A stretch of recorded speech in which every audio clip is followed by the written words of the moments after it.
Another thing to think about is material toxicity. For this population that puts stuff in their mouth, it's really important what the material is made out of, what the toy is made out of. We need to be aware who produces it and what the material is. That is important because their saliva comes in contact with it and it can dissolve some of the material, it can leach some of the harmful chemicals into the body of the child or individual. So let's look at some of the harmful chemicals that you could find in popular toys.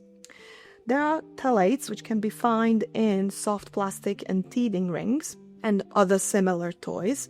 There's BPA, which is then found in hard plastic toys.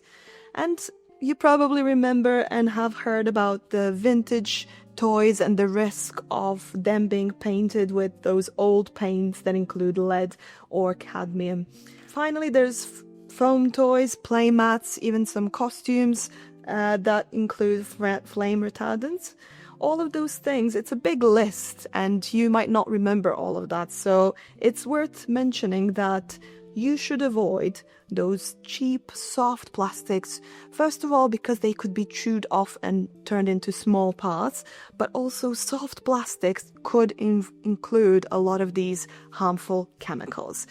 A good sign is if something has a chemical smell, if you can smell it and you can feel that intense smell, it probably indicates that there are chemicals of that material that are harmful. Avoid or at least be aware of old and second-hand toys, those vintage toys that could have peeling paint or the paint that includes lead and cadmium, old ways of producing toys that is not allowed anymore. Over time, we have increased our awareness and safety measures, so those old lead paints are not allowed anymore. It's important to be aware of unlabeled items and maybe some very vague things that you can find on the labels, like non-toxic.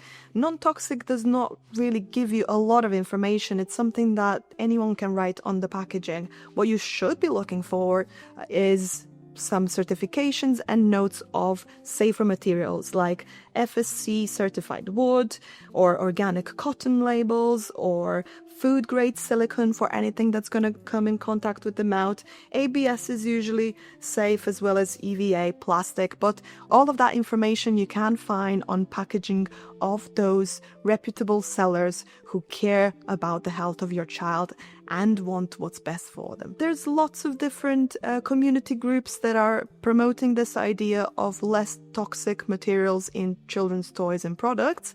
An example is Women's Environmental Network, who has started what's called Green Baby Day. You can find them online and join their campaign as well.